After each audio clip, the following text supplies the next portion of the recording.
Welcome to the channel. We will be covering a real adventure that takes a harsh turn as we remember a remarkable individual, John Edwards Jones. A caver with a passion for exploration, a devoted family man that had a promising future. Stay with us as we uncover the captivating tales of Nutty Putty Cave and pay tribute to a life cut short in the pursuit of adventure and knowledge. Nutty Putty Cave, nestled in the rugged landscapes of Utah, has long been known for its treacherous beauty, luring adventurers with promises of narrow passageways, slippery twists, and challenging squeezes. This hydrothermal cave, boasting a surveyed length of 1,355 feet and a depth of 145 feet, earned its fame through the likes of the Birth Canal, the Aorta Crawl, the Scout Eater, and the Maze. However, beneath its surface lies a tragic tale that unfolded on November 24, 2009. John Edwards Jones, born into a family of 5 boys and 2 girls, had a childhood filled with caving adventures, guided by his father's passion for spelunking. Despite a hiatus in his caving experiences, John's love for exploration persisted into adulthood. A devout Christian, he was known for his good nature, delightful sense of humor, strong work ethic, and unwavering faith in the gospel of Jesus Christ. At the time of the incident, John was pursuing a career as a pediatric cardiologist, recently becoming a father with another child on the way.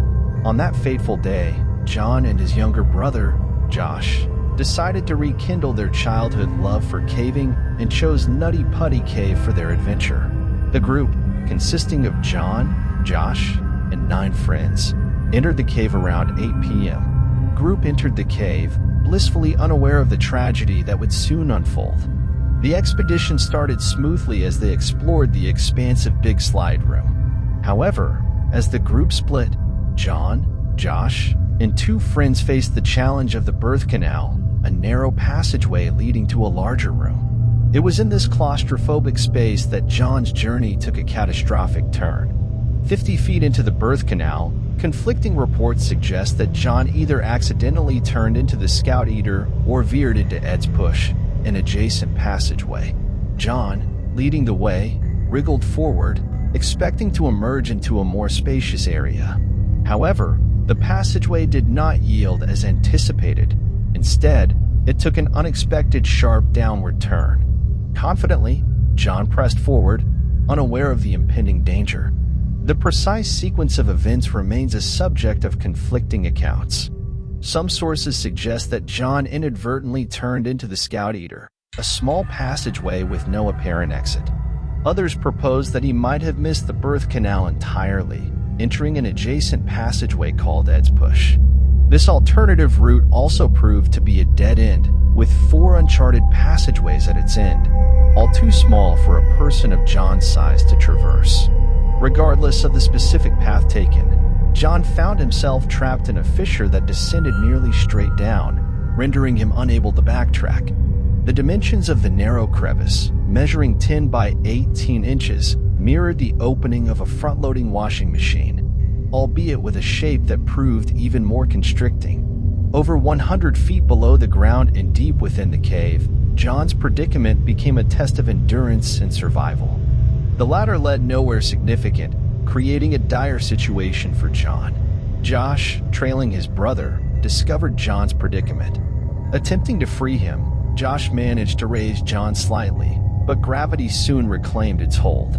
John was now stuck, one hand pinned, the other forced backward, and unable to turn back on his own. As Josh raced to the surface for help, John could only wait and pray in the suffocating darkness. Susan, a local rescue volunteer, was the first to respond to the distress call, arriving at midnight, more than 3 hours after John became trapped.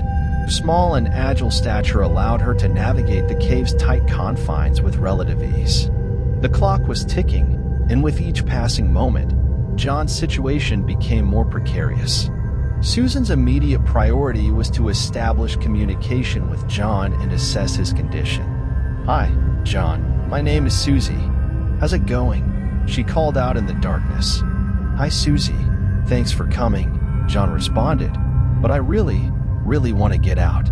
What followed was a flurry of rescue efforts as more responders joined the operation. The cave's narrow dimensions posed a significant challenge, limiting the number of individuals who could directly access John. Despite the growing team of rescuers, volunteers, and emergency services outside the cave, the reality was that only one person could be with John at a time. Meanwhile, John's physical condition was deteriorating. Trapped upside down for an extended period, he experienced difficulty breathing, and the strain on his heart increased as it worked against gravity to maintain a continuous blood flow to his brain. The rescue efforts, involving numerous individuals and a myriad of plans, faced the challenges posed by the cave's narrow confines. The first attempt involved a rescue rope passing through climbing cams tied around John's legs. Simultaneously, drilling into the rock proved slow and arduous. A rope pulley system emerged as a potential solution. The team anchored the pulleys with bolts drilled deep into the cave walls, creating a mechanical advantage that could assist in lifting John vertically. Simultaneously, efforts to drill into the rock continued, albeit at a slow and arduous pace. The rescue operation faced a dual challenge: the physical constraints of the cave and the relentless passage of time. Despite the urgency of the situation, progress was hindered by the need for precision and caution in each step of the rescue process. Compounding the difficulty was John's inverted position. With only his feet visible, rescuers struggled to maneuver him out without hindrance. Despite the collective efforts, John's condition deteriorated, swinging between panic and moments of calmness. A two-way cable radio allowed him to speak briefly with his wife, providing a moment of connection amidst the dire circumstances. After 19 agonizing hours, a breakthrough seemed imminent as the rescuers implemented a pulley system. However, disaster struck during the fourth attempt to pull John to safety. The rope went slack, causing the entire team to fall backward. The stone arch near John shattered, and a key bolt broke off, sending him sliding deeper into the crevice. Severe facial injuries befell a rescuer in the chaos, forcing a switch with his father. The situation grew graver as John's breathing became shallow and infrequent. Despite the tireless efforts of 137 rescuers over 27 hours, a medical professional crawled into the cave and reached John. At midnight, November 25th, John was pronounced dead. He was 26 years old. A total of 137 rescuers worked hard for 27 hours to save John, but had to leave the tragic site with empty hands and heavy hearts. One of them told the media this was his toughest rescue in his 29 years of being a search and rescue volunteer.